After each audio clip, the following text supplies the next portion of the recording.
Hi, it's Elizabeth from Tyne Valley Motorhomes, and today we'll be doing the handover video of the Adria Coral Supreme 670 DC.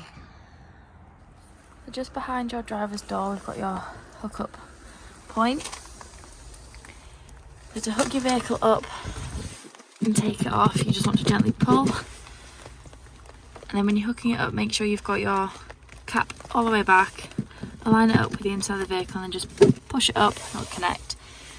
And then you want to connect your hookup cable to the vehicle and then to the mains, and then when you're disconnecting, disconnect from the mains and then the vehicle, so you're never walking around with a live lead. In the same locker you've also got your external TV point, so you've got your air. Just behind your back wheel on the passenger side you've got your dirty water drain off point. The switch is on the inside of the vehicle to open the valve, however this is where the water will come out of, and you can drain this off before you set home so you're not travelling with all the extra weight of dirty water or when you're winterising your vehicle. So in the garage we've got your 6 tie down rings that can be moved. We've got your socket and a 3-pin socket, and then your external shower. At the back of the vehicle at the top we've got your reversing camera, and then we've got your 2 bike rack bars. We've got another reversing camera, and then we've got your sensors along the bottom for when you're reversing.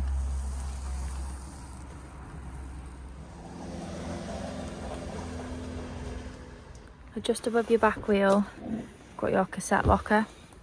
So as long as the blade on the inside of the toilet is closed, you can pull the orange handle up. That does also extends all the way out, so you can drag the cassette instead of carrying it to the Elson point on a site. And then when you are emptying it, you just unscrew the cap, tip it up, and then press this little orange button in here. Just allows some air in and stops it from glugging. And then once you've emptied it, give it a good swirl around with some clean water, and then before you put the cap back on, put some green or blue liquid in the cap, pop it down the spout, and you can lock it back in place, ready for use again. Next we've got your gas locker. This will hold 2 6-kilogram gas bottles. Always make sure that they're strapped in with the black straps.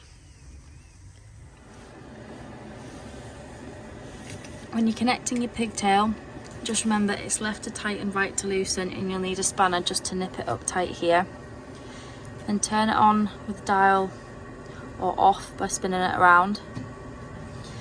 When you've got your gas bottle turned on, just press this little black button in for a couple of seconds just to let the gas through to the van. Next we'll come to your freshwater filler point. So you want to use your key to unlock the cap, and then you can twist and pop it off. You'll then need a hose pipe and some adapters, as some sites just provide the brass tap. Then pop your hose pipe through there, fill it up, or just put as much water as you're going to need. If you can't get to the tap on the site, you can use your submersible pump and fill the freshwater tank from an aqua roll or a bucket. Once you've filled your freshwater tank, you want to put your cap back on and then lock it with the key so no one can tamper with your fresh water. The next thing you'll come to is your diesel filler and AdBlue. So you want to use your ignition key to open the diesel cap. Then when it comes to the AdBlue, if you go to a petrol station where they take Arctic lorries, you can find the AdBlues cheaper on the pump than it is in the barrels. So just on the outside of the passenger door you've got your sticker with your ideal tyre pressures on. Just on the inside of your passenger door is a sticker showing you how to empty your dirty water tank. So here 1 is shut and 2 is open. So on your button you'll see in the downward position it's shut, but if you pop it up the valve will open and you will be able to drain your dirty water tank. Your bonnet release is also on the inside of your passenger door. Under the bonnet, the main things you want to focus on is your screen washer fluid, got your engine coolant, your brake fluid, got your oil, your dipstick, And then your negative, your positive is just down here if you need to give or receive a jump start.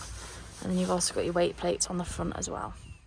So the first thing you want to do when you get into your vehicle is turn your main control panel on. Around here you can see all the settings that are currently set. You click the light bulb, you'll get your internal lights, and then you've got your awning light. You just twist the dial and then select. You can turn them on and off. Next one is temperature. So you can see your internal is 8 degrees and your external is 4. You can also flick through different settings on here by turning the dial around. Last one on this side is water pump. So you can turn it on and off by clicking the button. Next one is your battery status, so you can see your vehicle battery and your leisure battery. Next one is water, so you can see your fresh water is empty and so is your wastewater. And then if you want to go back, it's just this little back arrow here. So when you want to use your Aldi heating system, the first thing you want to do is turn it on. And then you'll come to your home page here. So first thing, if you want to turn your heating on, you just want to check your energy source first.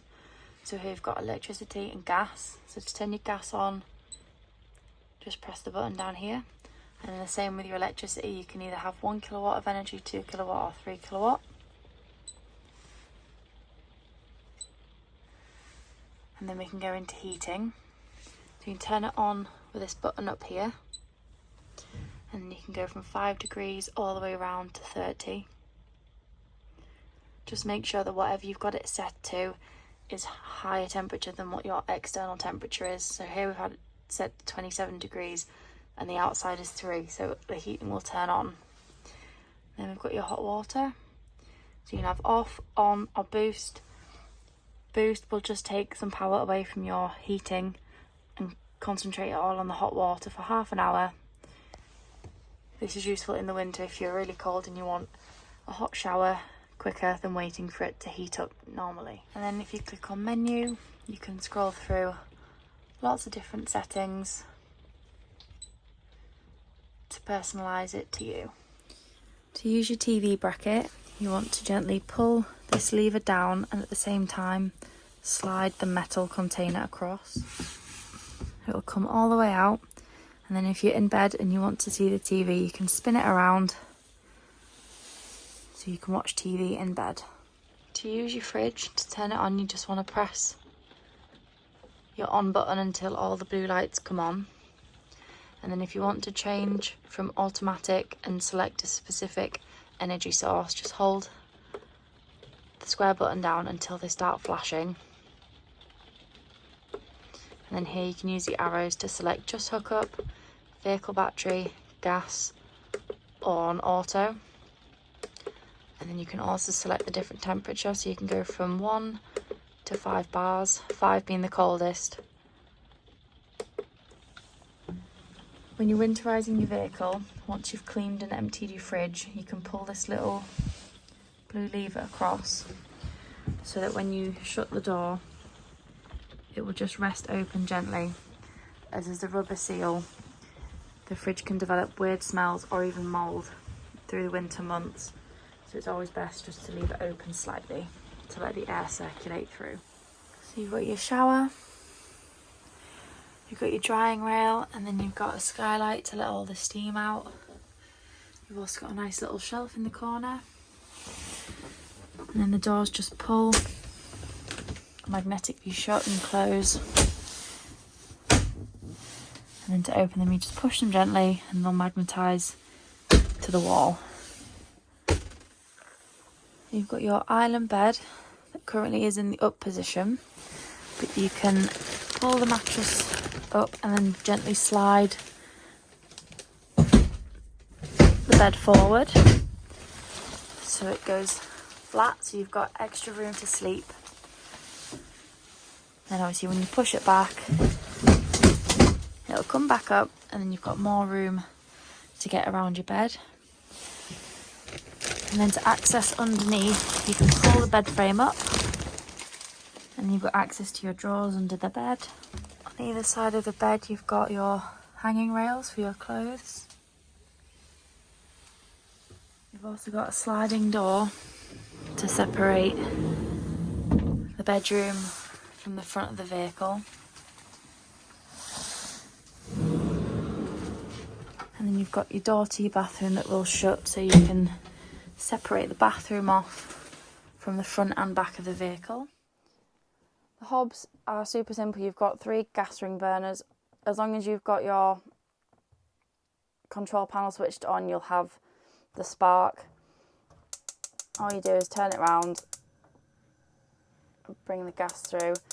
If you run out of gas, or if you're just putting the gas on for the first time, before you put your heating or hot water on, make sure you run the gas through the hobs and cookers, as this is the highest point where the gas will come through. And if you've had your hobs on, don't put the glass lid down until these are cool, otherwise it will shatter.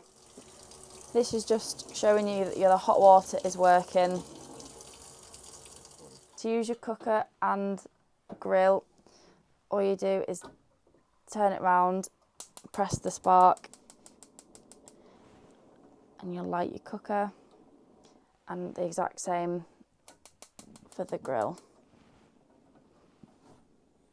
And just above your oven, you've got your gas isolation valves. If you need to isolate anything, they're mostly used during the habitation service, but they just twist gently if you ever need to close them. If you want to use the full size of your dining table, just pull the support bar out gently, and then you can flip the table over when dining. Just in front of your dining table, if you lift the floor up, you've got your freshwater tank. So if you're draining your vehicle down for the winter, or if you've taken on board a source of contaminated water, you can turn this black dial all the way around. If you turn it a quarter of the way, it'll drain all but 20 litres out. So if you're travelling home and you just want a little bit of water to take with you, but if you are draining it down for the winter, turn the black dial all the way around so 100% of the water drains out. You can also open this blue cap and give it a good clean out and a rinse after use. Behind your passenger seat, under the travelling seat, if you remove the floor, you'll see your boiler drain down point. This boiler drain down, this is an automatic drain down point, so if the temperature reaches 2 degrees or below, it will automatically let all the water out of the boiler.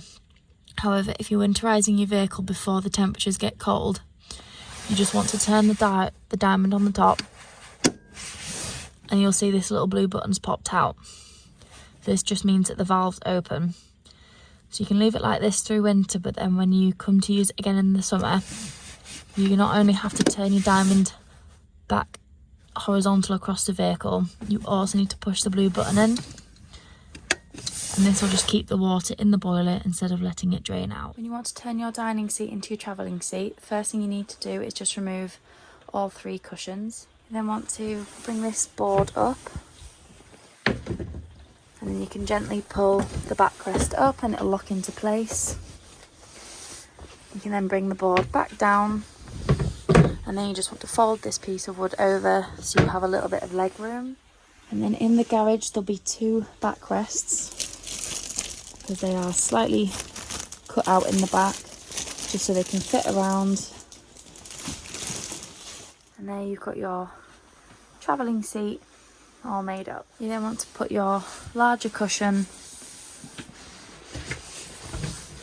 back onto the base where it was originally. And just on the inside of the habitation door, you've got your leisure battery isolation switch. So in winter, you can turn this switch round, which just turns everything leading to your leisure battery off, so it can't be drained through the winter months. And then you've also got your trip switches. So if you're ever not receiving power in the vehicle, you can trip the van.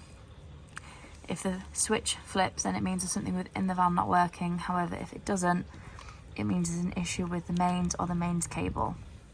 On your head unit on the home page, you've got your maps, you've got your radio, and you've got a phone that you can connect to. Next page is your radio, so you can have FM, DAB, Bluetooth. You can browse through different stations. Next one is your air controls, so you can pick whether you want the air to flow in your windscreen, your feet. You've got your AC, your temperature on this side here. You've also got the controls down here as well that do the same thing.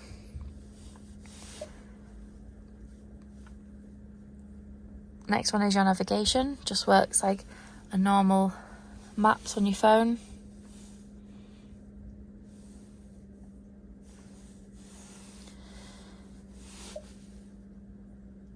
You've then got the choice to pair with a phone, so if you click yes, it will start searching for a device.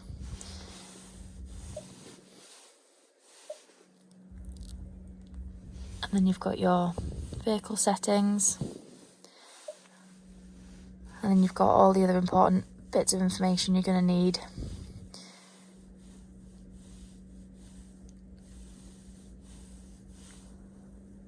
You've got your settings here, so you can flick through different options. You've also got your time and date and language if you want to change. You've got a few more options down here, so you've got your hazards, your lanes, locking, traction control, hill assist, and then you've got your volume for your radio, and then you've also got turn it on and off. Then got your 9-speed automatic gearbox, so whenever you want to change from parked to reverse or drive, you've just got to have your foot on the brake and then push the button in to be able to shift down and select.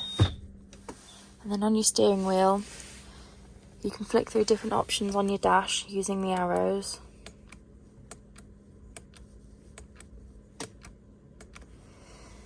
You've also got a voice command, so you can press this and you'll get a voice cancelled on your radio. And you've got your lights and indicators, you've got your windscreen wipers, you've got your cruise control in here, and then on the underside of your steering wheel, this is the volume for your radio.